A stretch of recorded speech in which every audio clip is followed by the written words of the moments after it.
Hello નમસ્તે, જય Shri Krishna, Sitaram and સ્વાગત છે તમારું મારા નવા વ્લોગમાં. તો આજ પહેલી ફેરે યુકેમાં આવ્યા પછી ઇન્ડિયામાં બનાવ્યું, પણ મને એટલું કંઈ ખાસ આવડતું નહીં. હું આજ પહેલી ફેરે બનાવીશ પનીર. આપણી તો આજ પનીર બનાવી હું ને જોઈએ કેવું બને એ. અને પનીર બનાવવા હાટો આપણે યુટ્યુબમાં વિડીયો જોવેલી, તો યુટ્યુબમાંથી વિડીયો જોવે હેવી યુટ્યુબમાં જ પાછો વિડીયો મૂકવાનો હોય આપણી.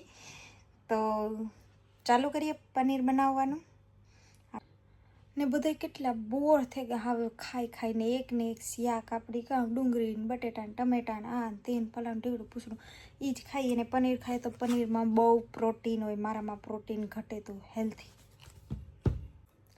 ને બધા એક ને એક શાક ખાઈને થાકી જાય. આપણે કાં બકાલું ખાઈએ, રીંગણા ને બટેટા ને ટમેટા ને એ ખાઈએ, અને પછી દાળ આપણી કઠોળ એમ તો વધારે ખાઈએ, કારણ કે બકાલું હમણાં ઓછું ભાવે.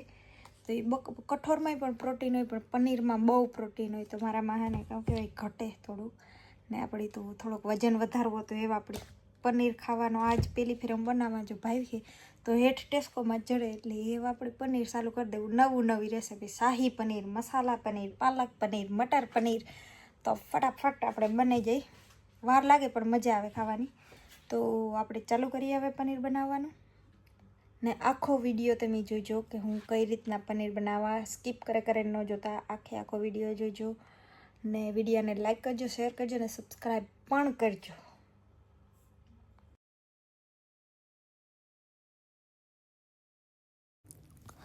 તો બધાથી પહેલાં પનીરની મસ્ત નાના નાના કટકા કરે અને કાપી લેવાનું.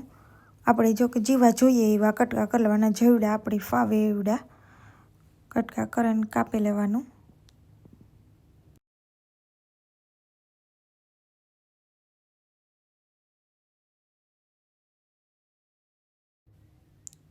તો આપણા પનીરના કટકા તૈયાર થઈ ગયા. મેં નાના નાના કર્યા ને તેલ પણ મૂકી દીધું. તેલમાં કાલે ભજીયા કર્યા ત્યાંથી થોડો કૂસો પડ્યો, પણ એ આગળ હું ગાળી લે.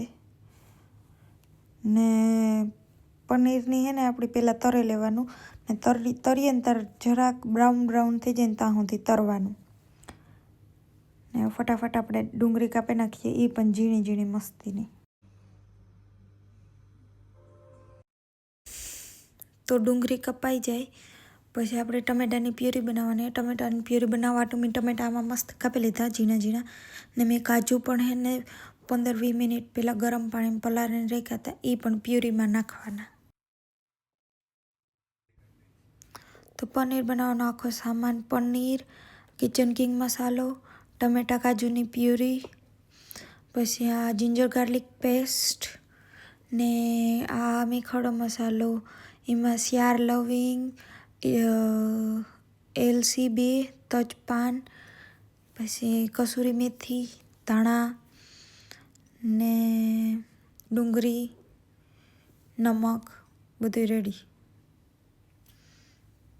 તેલ મૂકી દીધું ને તેલમાં મેં જીરું પણ નાખી દીધું. ને પછી આપણે આ બધા મસાલા નાખ્યો, તજપાન ને દાલચીની ને બધું. એ થોડીક વાર આપણે હલાવવાની થઈ જાય ને તો સ્મેલ અસલ આવે આપણી કાં.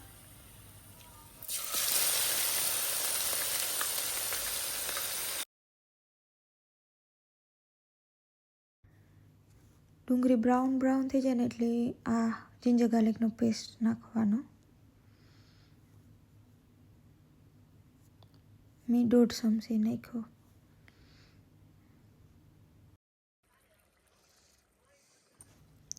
પછી એમાં ચટણી નાખવાની. મેં ટેસ્ટ પ્રમાણે કેવું તીખું કેવું મોરું આપણે જોઈએ એ પ્રમાણે મેં 2-2.5 ચમચી નાખી. પછી થોડીક હળદર ઓછી નાખવાની, ન કરે ને બહુ યલો કલર થઈ જાય. ને ધાણા જીરું ને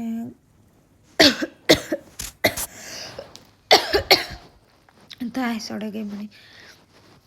ને આપણે આ કિચન કિંગનો ગરમ મસાલો ને મીઠું નાખી દેવાનું. જો નાખી દીધું ને બધું સળે ગયું પછી આવું મસ્ત બને ગયું. હવે હું આ પ્યુરી